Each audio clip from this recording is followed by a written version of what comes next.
Bienvenidos a su podcast Detrás del Derecho, en donde estamos entrevistando a todas las personas que están dentro del sistema de justicia. El día de hoy tenemos un invitado muy especial. Tenemos al doctor Eliodoro Araiza, quien es el actual fiscal de la zona centro, aquí en el estado de Chihuahua. Eliodoro, muchas gracias por aceptar la invitación. Al contrario, muchas gracias por la invitación. Aquí estamos con mucho gusto. Oye, has tenido, sé que ahí tenés gente conocida en donde yo trabajo, y justamente ayer les comentaba de que, oye, pues es que yo sé que fue director de Seguridad Pública Municipal, que estuvo en inteligencia, que fue fiscal.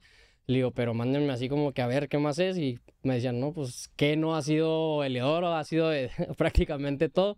Entonces quisiera por conocerte, que todos te conocieran tu trayectoria en especial, porque a mí en lo personal se me hace muy interesante todo lo que has hecho y perdón, y sobre todo en donde has destacado muchísimo. Entonces quisiera preguntar para empezar, ¿quién es Eliodoro Araiza? Bueno, mira, esa es una pregunta pues, complicada porque luego estar refiriendo lo que uno ha sido pareciera así como que no se puede ver también, pero trataremos de señalar. Mira, yo cuando termino la Facultad de Derecho en el año del 97, inmediatamente me voy a la Ciudad de México buscando la posibilidad de estudiar alguna maestría en el extranjero. Okay. Y me fui a México, estaba aprendiendo idiomas, a buscar becas. Y en el transcurso de lo que estuve en la Ciudad de México, no se dio el tema de obtener alguna posibilidad de salir al extranjero, pero en la Ciudad de México hice, por una parte, un diplomado sobre Poder Legislativo en la UNAM, un diplomado sobre análisis estratégico en la Ibero y una especialidad de amparo en el ITAM. Y ya prácticamente cuando estaba yo decidido a regresarme, salió una convocatoria para la maestría en el Instituto Nacional de Ciencias Penales. Okay, sí. Era una reapertura porque lamentablemente durante algún tiempo el instituto estuvo cerrado y se acaba de reaperturar y a mí me tocó ser o formar parte de la segunda generación después de la reapertura. Y entonces, pues eso me da la oportunidad de entrar ya a una maestría en ciencias penales y ahí empiezo a conocer personas que están ya dentro del medio jurídico penal y me invitan a trabajar en un juzgado penal, juzgado 43 penal en el Reclusorio Norte. Era juez el doctor Héctor Jiménez López. Y entonces empiezo como proyectista de juzgado, después fui secretario de acuerdos, tuve la oportunidad de ser proyectista de sala en la entonces 12ª sala penal, eran salas colegiadas, hoy ya cambiaron la nomenclatura de las salas, y termino mi maestría y me dio la oportunidad de tener grandes amigos hasta la fecha, que han sido muy destacados en sus trayectorias jurídico-penales, y posteriormente me regreso nuevamente a mi tierra. Y aquí inicio en el ejercicio de la abogacía en la práctica privada y pronto encuentro la oportunidad de dar clases a nivel maestría en la Facultad de Derecho. Primero había una maestría en Derecho Penal que se había quedado un poco inconclusa, que se daba en Parral. Entonces las últimas 4 materias me mandaban a mí a terminar. Esa fue una generación de exalumnos muy querida para mí, esa maestría en Derecho Penal, con alumnos muy interesantes, muy buenos abogados. Ahí ingreso en la vida académica. Posteriormente, con base en las relaciones que había hecho en la Ciudad de México, también me invitan a dar clases en la maestría de jurisprudencia en Saltillo, Coahuila. Y durante, no recuerdo si fueron 3, 4 años, iba yo cada 15 días a Saltillo a dar clases en la maestría también de Derecho Penal. Posteriormente, en la vida académica de la universidad, me toca iniciar siendo secretario de investigación y posgrado. Bueno, miento. Me toca primero coordinar una carrera técnica en investigación policial que a la postre se vuelve muy importante en mi paso por la Dirección de Seguridad Pública Municipal, porque muchos de los que fueron mis alumnos en la carrera que me tocaba coordinar, cuando me nombran director de Seguridad Pública eran mandos de la policía. Entonces me conocían como su maestro. Eso fue algo que nos permitió tener un acercamiento importante previo. Y coordinar una maestría en criminalística ministerial que se hizo mediante un convenio de la entonces Procuraduría con la Facultad de Derecho de la UASH. Posteriormente, el licenciado Martínez Campos, que era director de la facultad, me designa director de investigación y posgrado. termina su administración y el siguiente director me invita a ser secretario académico y bueno, pues ahí también fuimos teniendo una trayectoria académica, obtuve mi plaza como profesor de tiempo completo en la universidad y en esos tiempos no dejaba de todo la práctica privada en la medida que legalmente se permitía y el tiempo lo permitía, pero pues estaba un poco orientado al tema académico. Ya después de esto, me dedico un buen tiempo nuevamente a la práctica privada y en el año del 2009 me invitan a ser su procurador general de justicia del Estado. Duro ahí un tiempo. ¿Quién era? La licenciada Patricia González Ok, era, la ella doctora estaba como Patricia fiscal. González era la La procuradora. procuradora. Fue la última procuradora. Después de que ella termina, se hace la modificación de la denominación a Fiscalía General, antes de Procuraduría General de Justicia del Estado. Termino como su procurador general, me vuelvo a dedicar un tiempo a la práctica privada y recibo la invitación para ser director de Seguridad Pública Municipal. Fue un gran reto. Ahí les decía yo que en relación con mis clases de criminalística y criminología, pues nos prestaron un laboratorio para aplicar la parte teórica y creo que hubo unas experiencias muy satisfactorias de ir con técnica aplicando cuestiones de seguridad ciudadana para tratar de mejorar las condiciones de seguridad en la ciudad en épocas muy complicadas. Estas 2 épocas que te estoy comentando eran épocas en que había una inseguridad altísima. Entre el 2008 y el 2013 es un top más grande de inseguridad, el número de homicidios, robos a vehículos que se pudiera tener. Termina esa administración y me invitan a ser fiscal de control ya a la Fiscalía General del Estado. Tuve un año, termino, y de ahí me dediqué durante muchos años nuevamente a la práctica privada hasta que se da una coyuntura universitaria en la que ante una situación particular, el Consejo Universitario tiene a bien designarme como rector interino de la universidad, que pues para un universitario esa es la máxima distinción. Y aunque fue un periodo breve de tiempo, pues fue algo muy interesante y muy satisfactorio. Quizás ese es el cargo que de una manera honorífica se siente más satisfactorio.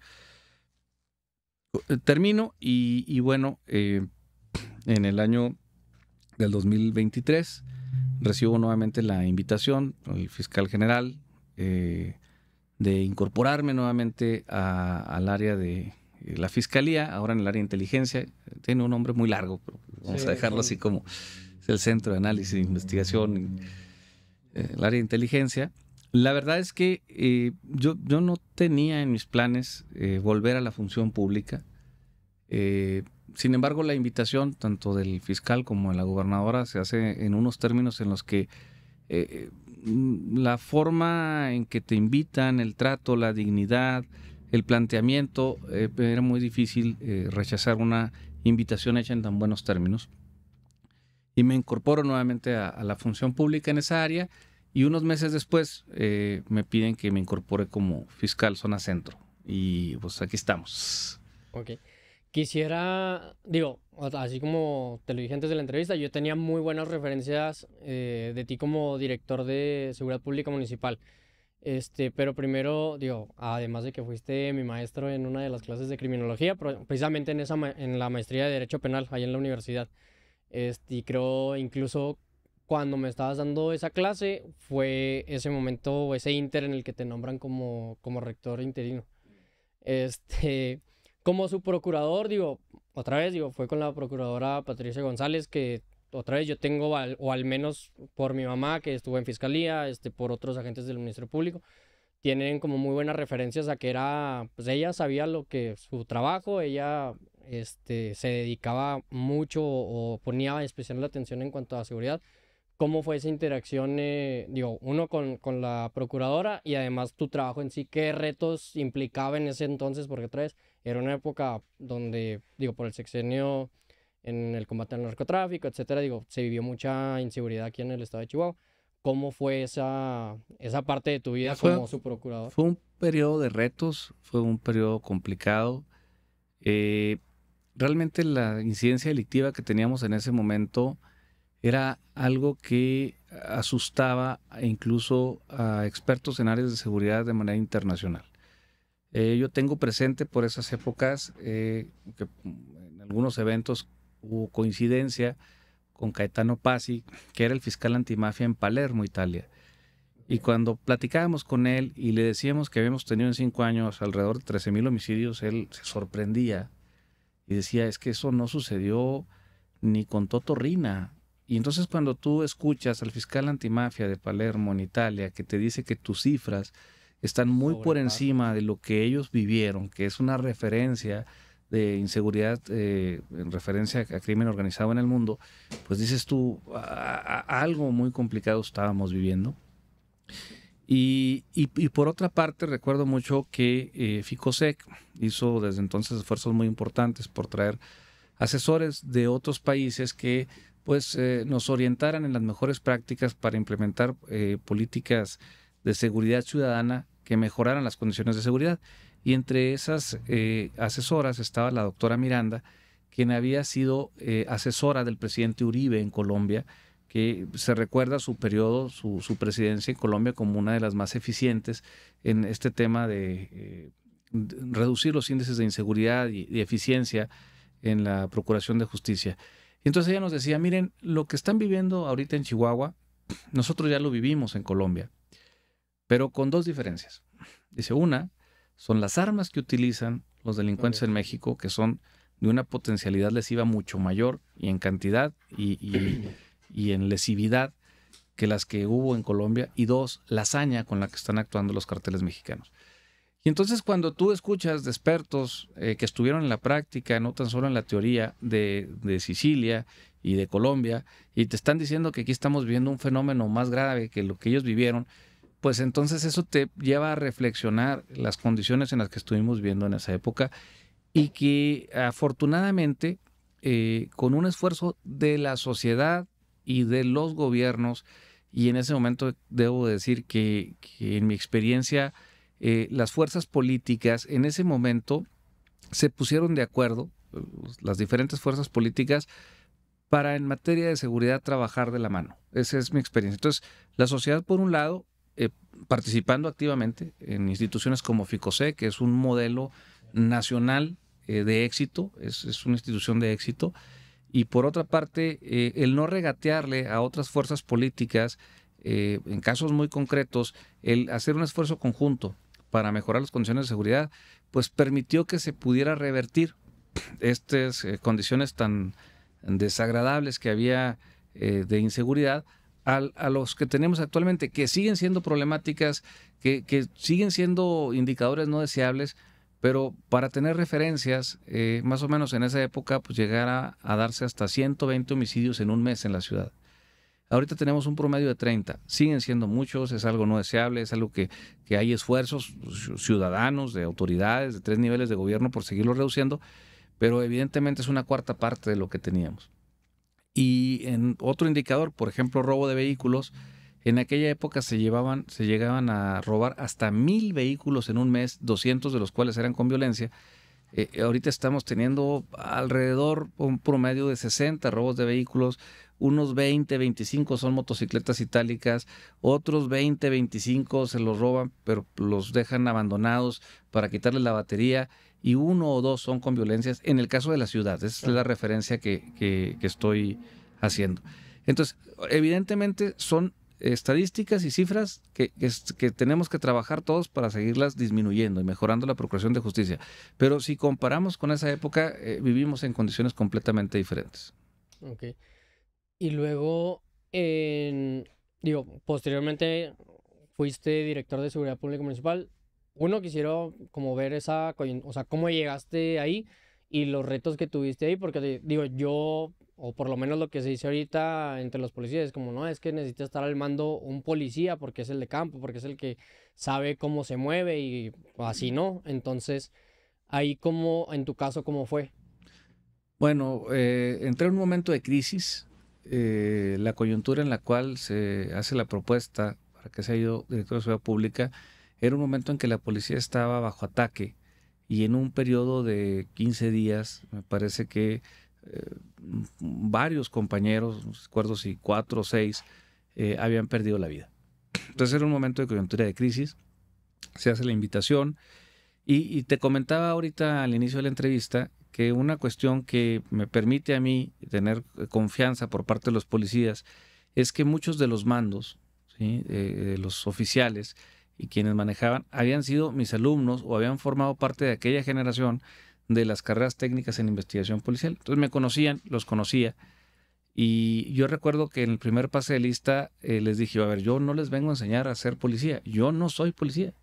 Yo vengo aquí a coadyuvar en que una institución pueda trabajar con base en los fines, con lo que podemos conocer desde la parte científica de la criminología, de la seguridad ciudadana, de la criminalística, con el Estado de Derecho, con la aplicación de la ley, para que podamos mejorar esta institución que, dicho sea de paso, la Policía Municipal desde los años 80 ha tenido un desarrollo que no se ha detenido en ningún momento. No obstante, también los vaivenes de la política, desde el establecimiento de la escuela de policía, posteriormente las certificaciones, la división por equipos especiales, el uso de la tecnología, las prácticas de calea. Es decir, la policía de Chihuahua, más allá de mi paso y del de otros directores, ha tenido un desarrollo permanente, lo cual le permite sin lugar a dudas ser una de las mejores policías municipales en el país. Y entonces, bueno, implicaba otros retos y lo que hicimos fue una planeación estratégica, por supuesto que contando con los policías, pero también con los empresarios, con la sociedad, con los académicos, con el Poder Judicial. Se elabora un plan con indicadores, con medición de indicadores, con instrumentos de ir midiendo si vamos bien o mal, tanto la estadística como la percepción. En aquellos momentos se contrató una encuesta del TEC de Monterrey para ir midiendo la percepción de seguridad o inseguridad. Se fueron desarrollando herramientas para medir los mayores indicadores. Se trataron de ajustar algunos modelos exitosos, tanto en Colombia como en Nueva York, del Comstat, y adecuándolos a lo que sería la ciudad de Chihuahua, en donde cada semana teníamos unas juntas de evaluación y revisábamos la estadística de lo que había sucedido sector por sector. En esa reunión tenían que estar los coordinadores de distrito y quizás los jefes de turno. Estamos hablando aproximadamente de unos 20 policías. Sin embargo, lo hacíamos en un auditorio y todo el policía que quería ir a esa reunión podía ir. Y cada viernes teníamos el auditorio lleno, es decir, había, no sé, la capacidad que hubiera, pero había más de 60 policías que no por obligación, sino por ir a ver cómo iban sus distritos, sus indicadores, a platicar, y veíamos y fuimos analizando. Al principio hacíamos la revisión con unas presentaciones PowerPoint. Después los propios técnicos de seguridad pública municipal fueron desarrollando un software que íbamos perfeccionando, y entonces podíamos revisar la estadística, la georreferenciación, y luego estaba conectado a los partes, y luego a ver esta incidencia, y le preguntábamos al jefe de distrito a ver qué fue lo que pasó, y el jefe de distrito nos explicaba, pero luego se levantaba el policía que había estado ahí y nos decía esto y esto sucedió, y entonces se convertía en un gran salón de clases de trabajo continuo en que toda la institución participaba. Pero además teníamos las puertas abiertas. Coparmex, Canaco y Ficosec nunca dejaron de asistir, porque a mí me interesaba que también nos auditaran, que las estadísticas que estábamos planteando nosotros correspondieran a la realidad, porque si no, pues de nada nos servía hacernos locos solos. Sí. Y esas estrategias que se fueron generando, de la encuesta nos decían, por ejemplo, que para la gente era muy importante que la policía llegara pronto y los tratara bien. Ya, si además agarraban al ladrón, era un extra. Entonces, bueno, empezamos a trabajar en tiempos de respuesta, sobre todo en delitos de alto impacto y en el trato de la policía. Y bueno, tuvimos mejoras importantes en ese sentido. Luego, todo lo que se puede medir, se puede mejorar. Cuando empezamos a medir la incidencia, empezamos a tener reducciones importantes en robos, fundamentalmente, que es lo que más o menos le toca a la policía municipal. Y el hecho de que los policías observaran que sus esfuerzos estaban teniendo un impacto en la incidencia, pues nos mejora. Y además hubo un programa de estímulos muy complejo, pero que al final de cuentas el policía que cumplía con su función veía también algún estímulo económico, retribución, algunos premios. Por ejemplo, generamos unos viajes a Cancún, todo pagado, 7 días, con sus familias, porque para nosotros era muy importante fortalecer el vínculo familiar. Los estudios de Colombia nos demostraban que lo que mantenía más al policía apegado a la honestidad era tener un vínculo familiar sólido. Okay. O sea, lo que evita más que un policía se vaya del lado oscuro es ese respeto o ese núcleo familiar sólido. Su familia le importa mucho. Entonces, parte de los estímulos iban también encaminados precisamente a que eso sucediera de manera sistemática en los integrantes de la policía. Y bueno, la verdad es que fue muy satisfactorio. Yo cada vez menos, porque ya pasaron 11 años de que salí de ser director. Pero me da mucho gusto encontrarme policías en la calle que me saludan, que me recuerdan. Antes procuraba saludarlos pues prácticamente a todos. Hoy pues ya cada vez las nuevas generaciones no saben quién soy o que fui director de Seguridad Pública. Pero sí, precisamente ayer tuvimos una reunión en Fiscalía Zona Centro de esfuerzos combinados de la Fiscalía con la Policía Municipal respecto a un reconocimiento que hacía una cadena comercial de tiendas de autoservicio. Y entonces vi a muchos de los que eran los policías bajo mi mando, y pues fue muy grato el reencuentro de verlos con mucho aprecio y con mucho reconocimiento a su labor, y además que ahora estamos coadyuvando en que haya una sinergia con la Fiscalía del Estado. Okay. ¿Cómo es? Digo, ayer precisamente yo estaba viendo una entrevista que te hicieron hace aproximadamente 2 años, en donde te preguntaban cuál era tu opinión acerca de que los militares estuvieran en las calles.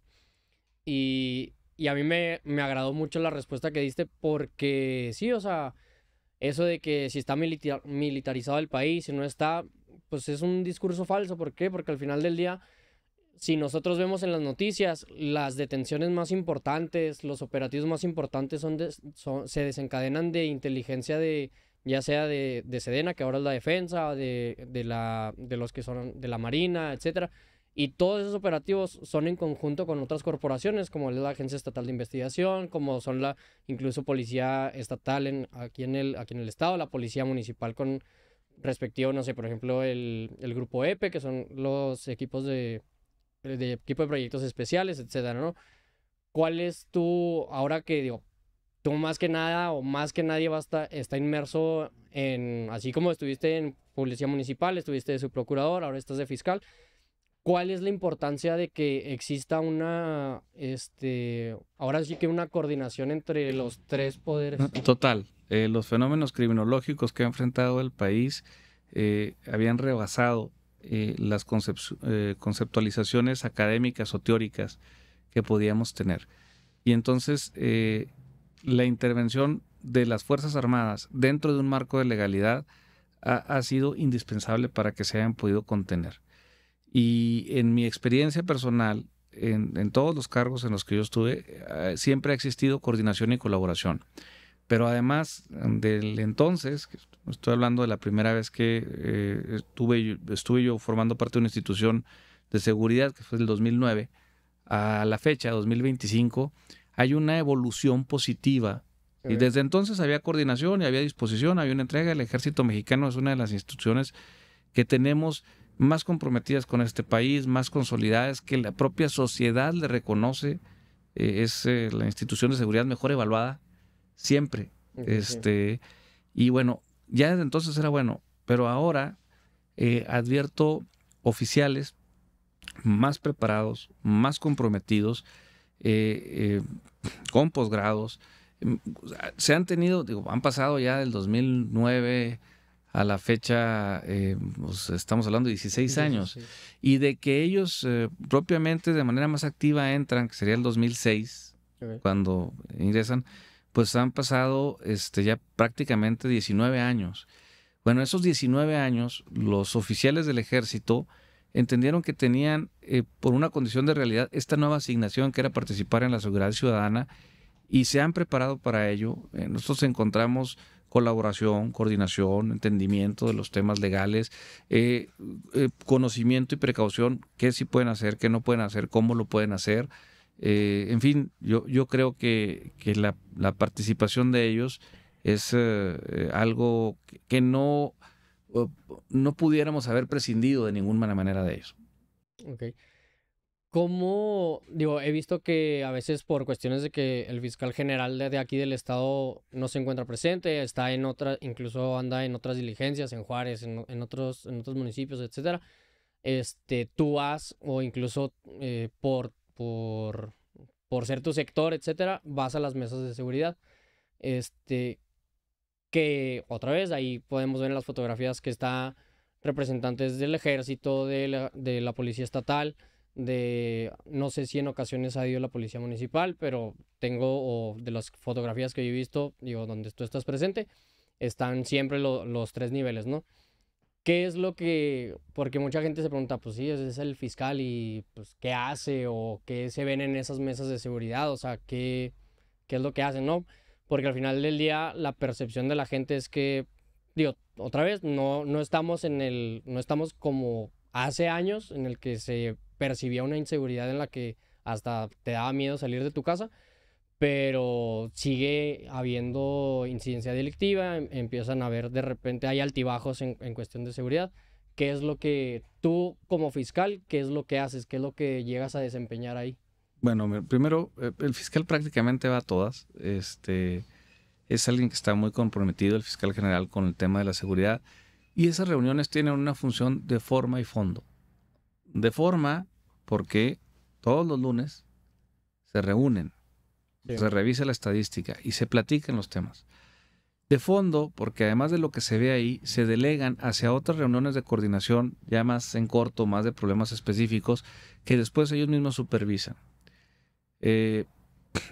Esto es importante mantenerlo y hacerlo cada vez más eficiente, siendo que ya de por sí es eficiente el hecho de que la gobernadora esté precisamente también atendiendo en las mañanas a ver cuál es la estadística, qué es lo que sucedió, qué es lo que pasó, girando las instrucciones, pues debe de mandar el mensaje de que la cuestión más importante no ha dejado de ser la seguridad.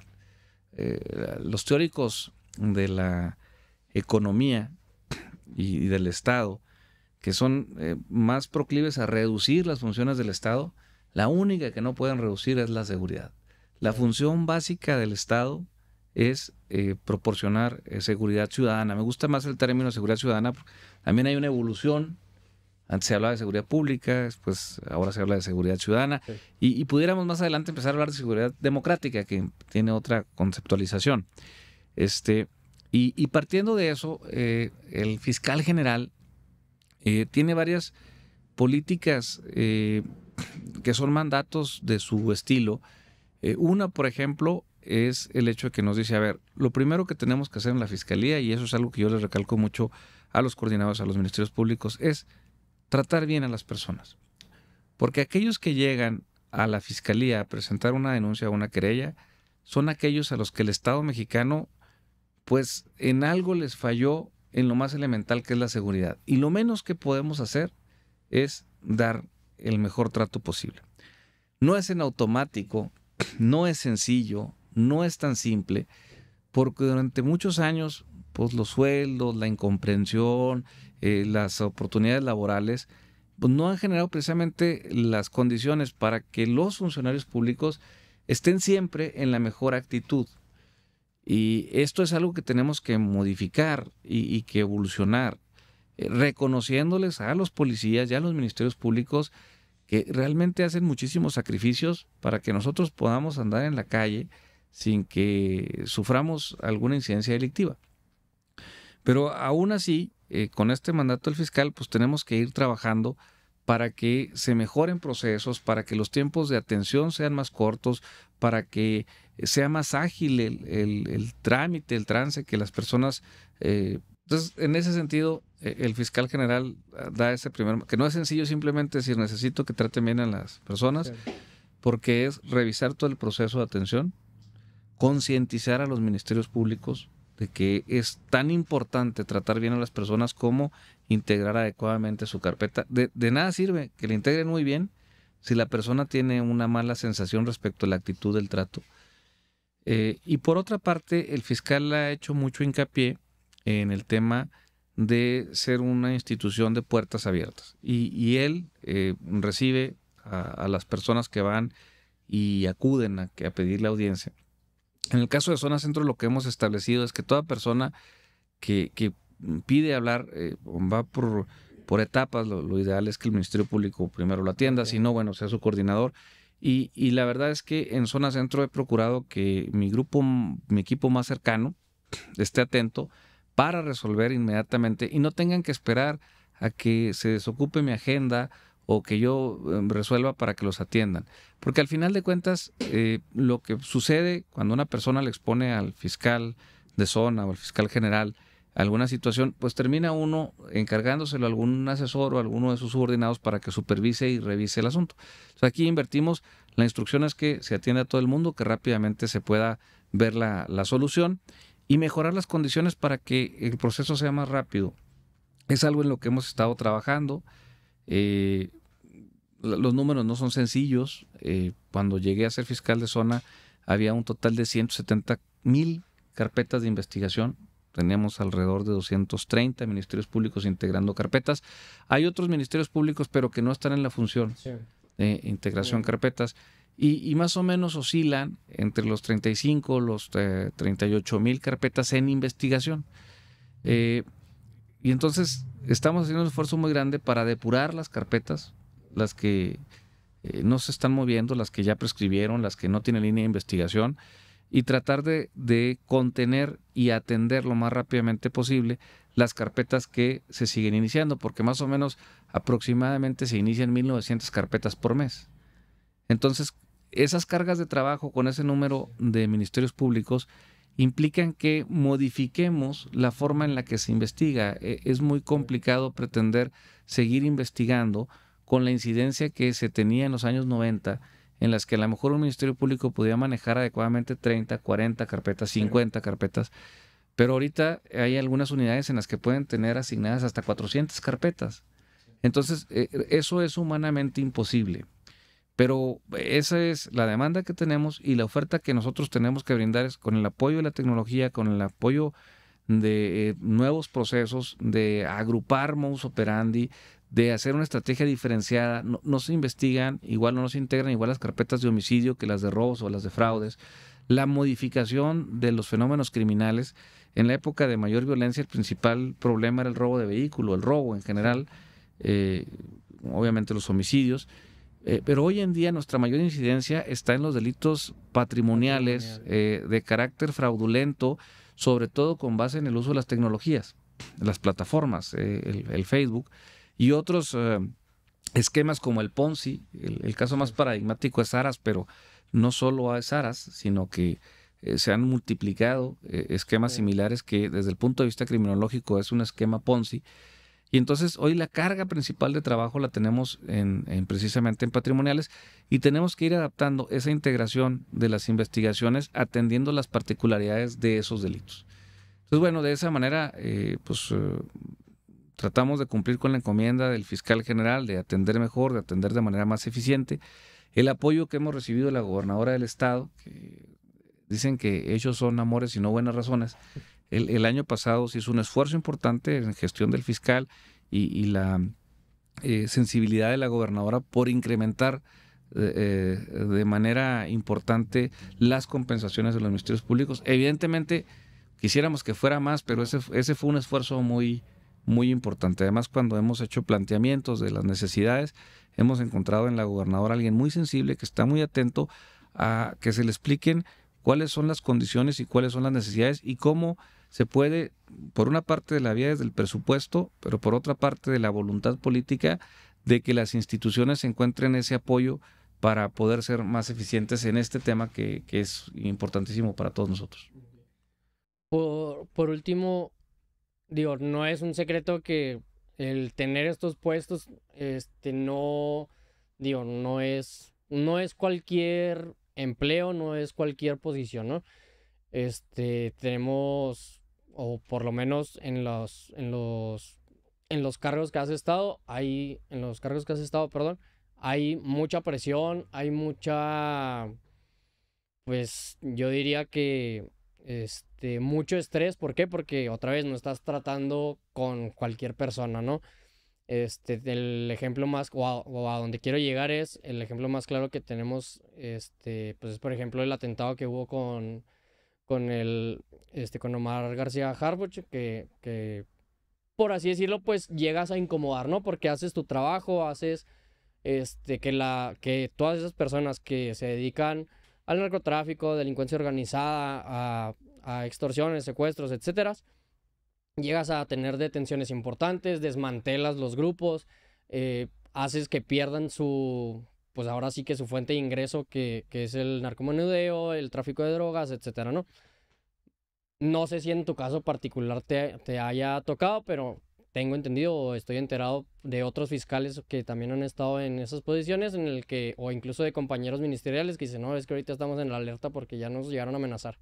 ¿Por qué? Porque precisamente por ese trabajo en conjunto que haces, por estar haciendo un trabajo en el que estás combatiendo a todas esas, pues todos esos fenómenos delictivos, incomodas a personas que están del otro lado, ¿no?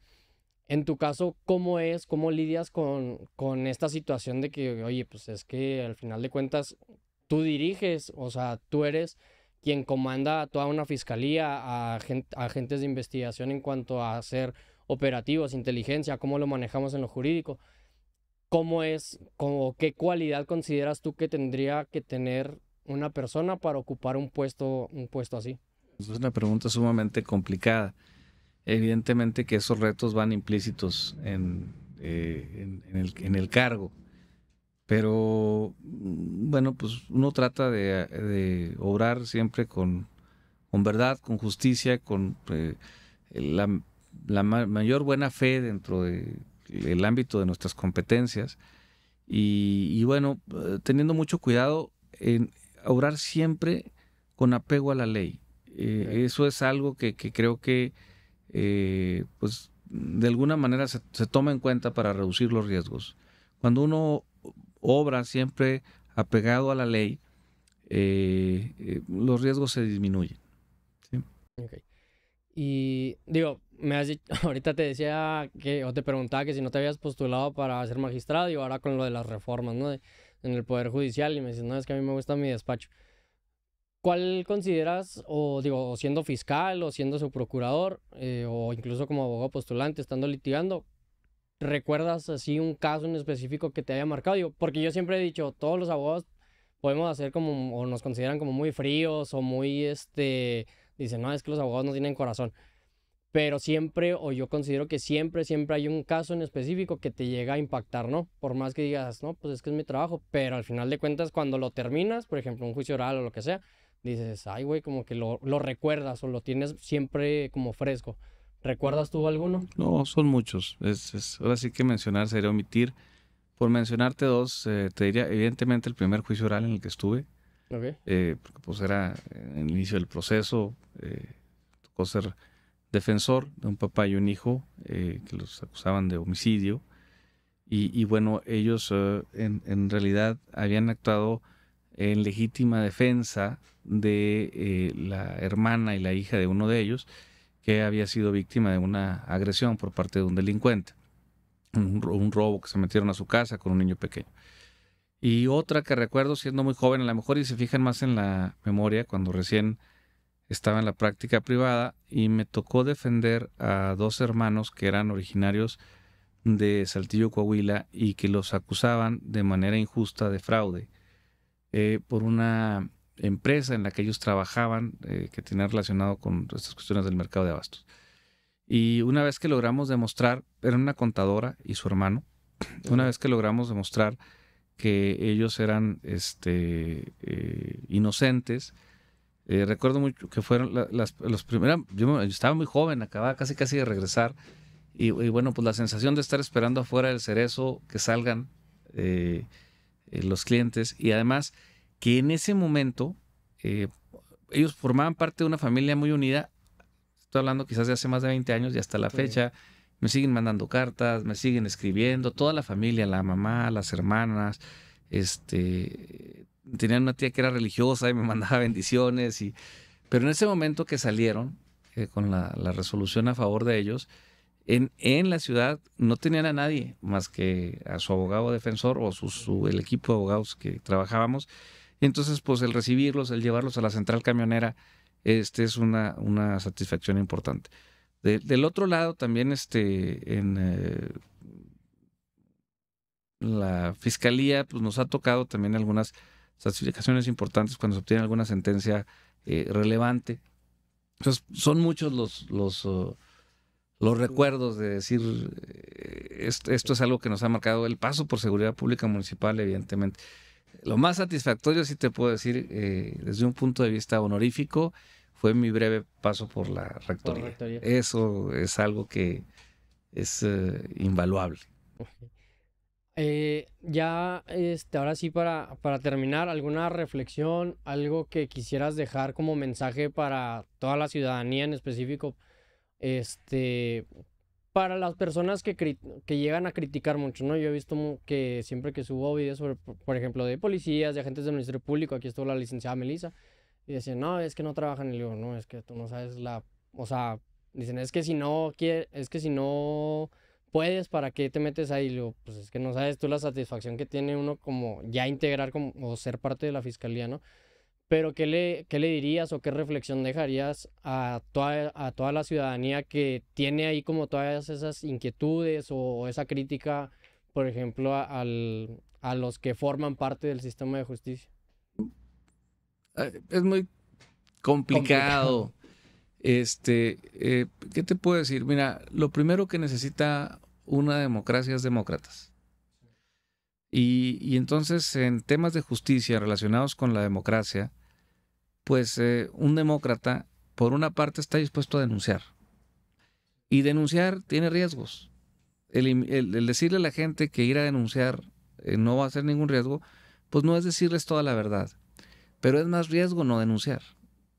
¿Sí? Y por otra parte, un demócrata también no tan solo se queja, sino ve de qué forma colabora, porque la seguridad es una tarea conjunta. Decía Leoluca Orlando que la seguridad es una carreta de 2 ruedas. En una rueda están las autoridades y en la otra rueda es la sociedad. Si las 2 ruedas ruedan al mismo tiempo, la carreta avanza. Si solo una de las ruedas avanza y la otra no, entonces la carreta solamente da vueltas. Okay. Entonces, hemos encontrado instituciones ciudadanas como Ficosec, Coparmex, los observatorios, que canalizan esos esfuerzos de los ciudadanos y que por una parte coadyuvan y por otra parte exigen. Porque en mi experiencia, de las primeras ocasiones en las que yo intervine en este tipo de cuestiones, obtener la estadística delincuencial era algo complicadísimo hasta para mí como su procurador general. No la tenía accesible así simplemente. Y hoy en día, el Sistema Nacional de Seguridad Pública, los observatorios ciudadanos, el 360 de Ficosec, nos permite que las instituciones sean transparentes respecto a la incidencia. Esos son ciudadanos que no tan solo critican, sino que aportan y exigen. Porque aparte tienen esa calidad moral de decir, ok, yo te estoy colaborando, yo te estoy ayudando, pero te estoy exigiendo. Sí.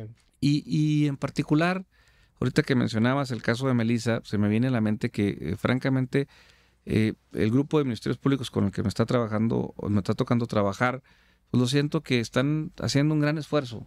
Por supuesto, siempre habrá quienes no tienen ese compromiso, pero cada vez son menos. La mayoría realmente los noto comprometidos en capacitarse, en hacer bien su trabajo, en servir a la ciudadanía y particularmente en el grupo de coordinadores que me toca en este momento, en todos encuentro un compromiso importante, encuentro esa vocación de servicio. Sería muy interesante, así como estuviste con Melissa, los puedes ir entrevistando a cada uno, porque cada uno te va a platicar una historia de vida, de compromiso, de por qué siguen estando en la institución, a veces no con los mejores sueldos, pero que a eso a ellos les da esa satisfacción de estar haciendo lo que les gusta. Y entonces, pues un reconocimiento a ellos y en ellos representados a los ministerios públicos, a los que empiezan y a los que ya culminaron. Hay ministerios públicos jubilados que dieron toda su vida a la institución y que tienen esa satisfacción de haber procurado la justicia para otros.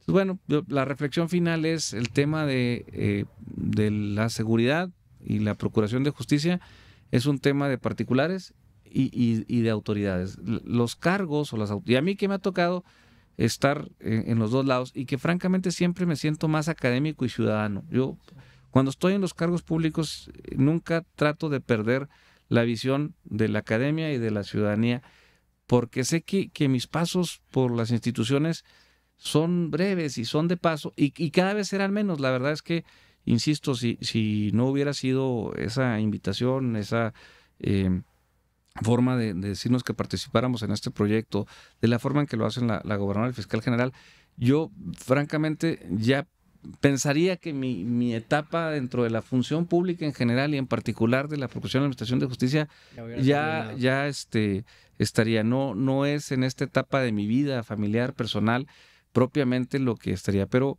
pues bueno, nos dieron otra vez la invitación y la oportunidad de estar aquí. Y nuevamente, como alguien que sé que voy a volver a ser ciudadano, voy a dejar solo ciudadano y académico, pues seguir contribuyendo hasta que lo consideren, pues que puede uno dar o aportar algo en este sentido. Muy bien, perfecto. De nuevo, muchas gracias por aceptar la invitación. Digo, ya nos vamos porque sé que tienes 1000 reuniones y otras cosas que hacer. Me pueden seguir en todas mis redes sociales, en TikTok, en YouTube, en Instagram como Mario Banderas Legal. No se pierdan los otros episodios. Y de nuevo, fiscal, gracias por haber aceptado la invitación. Gracias a ti.